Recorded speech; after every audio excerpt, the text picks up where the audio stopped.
Ora, muito boas tardes, pessoal. Espero que esteja tudo bem convosco e bem-vindos ao 28º dia dos 31 dias de horror, o segmento da minha experiência nas Aventuras Fantásticas, no qual entre os dias 1 de outubro até o dia 31 eu vou estar aqui todos os dias a apresentar um livro-jogo de terror diferente. Ora bem, se eu no vídeo de ontem eu aldrabei um bocadinho, eu aqui não vou aldrabar.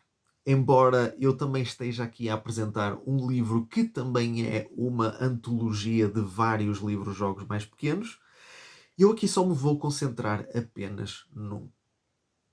O livro que eu vou apresentar aqui é Desaventuras, ou Desaventuras, ou Desaventuras, do autor Arthur Beuren, e eu espero estar a pronunciar bem isto, um autor brasileiro, que já há muitos anos que anda nesta vida da escrita e dos livros-jogos.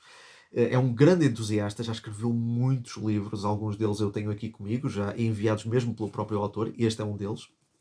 E basicamente eu aldrabei no livro de ontem porque eram apenas 4 aventuras. Aqui são 10 aventuras e são aventuras bem mais curtas. Cada aventura tem 50 referências, mas, embora sejam aventuras curtas, certo? Não nos deixa aquela sensação de que são aventuras demasiado rápidas ou são aventuras em que não acontece muita coisa, porque existem realmente aventuras em que muita coisa pode acontecer, porque o perigo está sempre à espreita, está sempre a acontecer alguma coisa, há sempre alguma ação, portanto, nós não estamos parados nestas aventuras.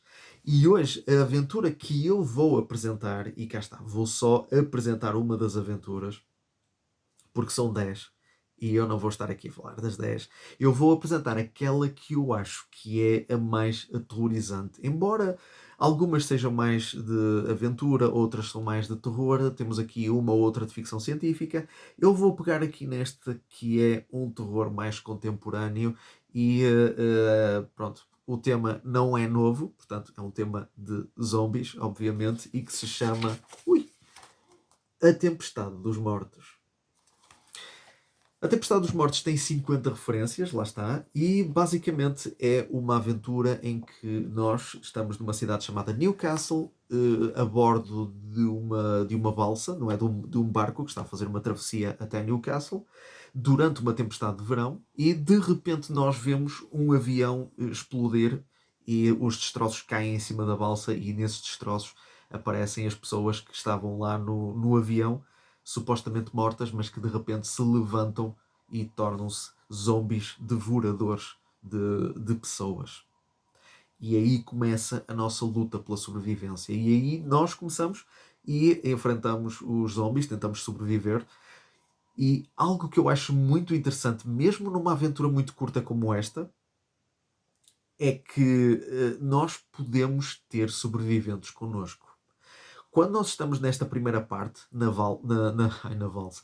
balsa, ou seja, neste barco, nós podemos salvar várias pessoas. Nós podemos salvar até 2 pessoas. E a forma depois como é criada a dinâmica da aventura, e eu acho isto genial, mesmo num livro-jogo de 50 referências, é que cada sobrevivente tem as suas próprias características especiais. Ou seja, eu vou falar aqui o que é que aconteceu na minha aventura mais recente, que infelizmente eu não cheguei ao fim, mas não faltou muito. Tinha que enfrentar o boss final, portanto perdi aí no boss final. Eh, Quem me calhou foi uma enfermeira e um polícia. Ou melhor, não foi quem me calhou, foi quem eu escolhi. Portanto, a enfermeira depois tinha uma habilidade que fazia com que eu restituísse vida perdida, e o polícia tinha um revólver que podia ser usado para retirar vida aos inimigos por cada bala que eu utilizasse. Portanto, eh, eram úteis, eram habilidades úteis, mas lá está, as outras personagens também tinham as suas próprias habilidades que me podiam ajudar, e em certos pontos na aventura o texto perguntava-me se esta ou aquela personagem estava comigo, e eu infelizmente não as tinha, portanto a minha vida não foi lá muito facilitada porque eu não estava na minha equipa. No entanto, o livro não é, de certa forma, ou a aventura não é, de certa forma, injusta caso nós não tenhamos certa personagem. Porque o livro, embora o problema em causa por não termos aquela personagem tenha de ser resolvido de uma forma mais, ou seja, seja mais difícil de resolver, existe a possibilidade de ser resolvido. Portanto, não é aquelas situações em que se tu não tiveres a enfermeira ou se tu não tiveres o polícia, é automaticamente um game over.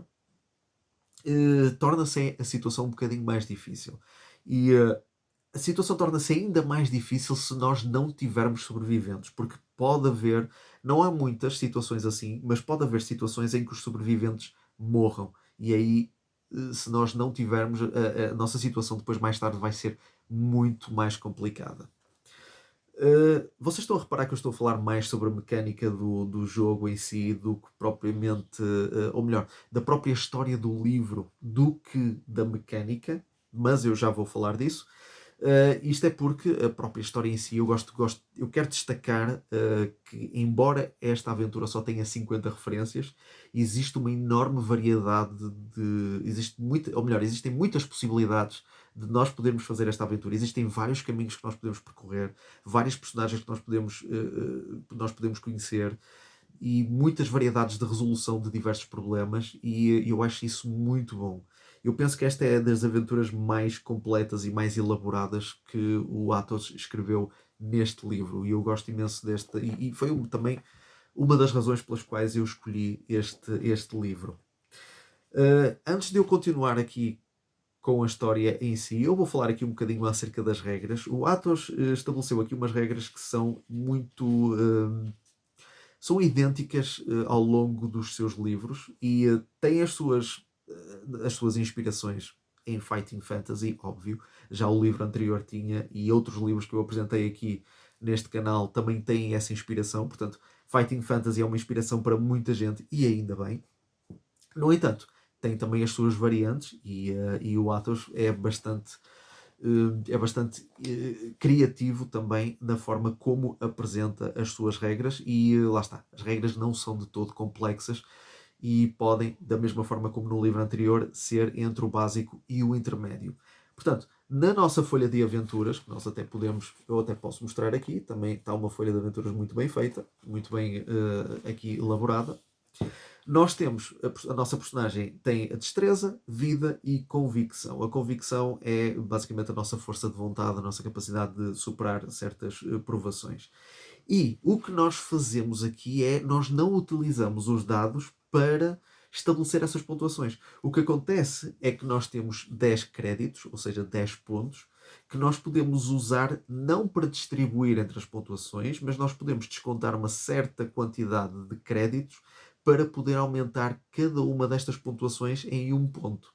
Ou seja, nós começamos, e vou agora aqui também confirmar, nós começamos com uma destreza de 7, mas se quisermos nós podemos aumentar esse valor inicial em um ponto por cada 2 créditos que a gente gaste. Quando se trata da vida, nós começamos com 20 de vida e nós podemos gastar um crédito para aumentar a nossa vida em 2 pontos. E a convicção começa também em 7, igual à destreza, mas cada ponto extra aí já vai custar um crédito. Portanto, nós podemos distribuir os créditos desta forma. Para além disto, nós temos também talentos. Talentos são habilidades. Existem 3 habilidades e nós não começamos com estas habilidades. Atenção, nós temos que escolhê-las se quisermos, não é? Nós podemos ter as 3. No entanto, cada talento custa 2 créditos. 2 créditos destes 10. Exatamente. Portanto, que talentos são estes? Temos o ataque poderoso, que reduz a vida do inimigo em 5 pontos. E atenção, estes talentos só podem ser usados uma vez por aventura, o que faz sentido, porque são aventuras muito curtas. Temos a regeneração acelerada, que nos restitui 5 pontos de vida. E depois nós temos a avaliação precisa, que faz com que nós obtenhamos sucesso imediato num teste de destreza ou de convicção. Os testes de destreza e convicção são exatamente a mesma coisa que um teste de perícia ou um teste de sorte, que acontece muitas vezes nas aventuras fantásticas, que é lançar os dados e, para um sucesso, o total dos dados tem que ser igual ou inferior às nossas pontuações. Neste caso, pontuações de destreza ou de convicção. Os combates são tal e qual as aventuras fantásticas. Lançar 2 dados, somar à destreza fazer o mesmo com o inimigo. Quem tiver menos perde 2 pontos de vida. É simples, é tal e qual o que acontece nas aventuras fantásticas. E depois, lá está, temos aqui também a parte do equipamento e a parte das anotações, caso seja necessário, portanto, também é autoexplicativo. Agora, o que é que eu posso dizer em relação a esta aventura? Eu estive mesmo quase para terminar a Tempestade dos Mortos, mas não consegui por causa do boss final. E isto é um problema que eu acho estas aventuras possuem. E eu agora posso estar errado, mas muitos bosses finais destas aventuras são muito difíceis de derrotar. E o boss final deste livro não é um morto-vivo qualquer, é uma criatura que é conhecida como o Revenant. E eu espero estar a pronunciar isto da maneira correta, porque eu acho que isto é uma variação do inglês Revenant. Que, e atenção que eu não estou aqui a acusar ninguém de plágio nem nada do género, vamos, ok? Inspirações acontecem, muitas vezes pode haver associações e tudo mais, portanto não vou aqui acusar nada, mas a própria descrição do Revenant e uma imagem que eu tenho aqui que pode ou não ser a representação da própria criatura, até porque cada aventura só tem uma ilustração, e aliás até posso mostrá-la. Nós temos aqui, isto aconteceu durante a minha aventura.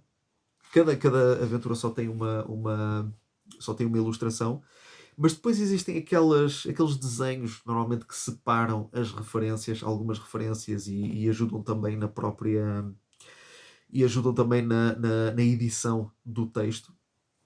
Mas para quem jogou o Resident Evil, principalmente o Resident Evil 3, poderá encontrar algumas semelhanças com um certo monstro que aparece nessa franquia de jogos. E a própria descrição do Revenant é muito parecida. No entanto, obviamente que não é a mesma personagem, é só mesmo a associação com o Nemesis do Resident Evil 3 é só mesmo em questão de descrição, não propriamente em questão de atitude ou em questão de mutações que depois aconteçam, porque eu só encontrei o Revenant 2 vezes e a segunda vez foi na batalha final, portanto, de resto, isto não é um Nemesis, pode ser inspirado no Nemesis, mas é só mesmo em questão de imagem e não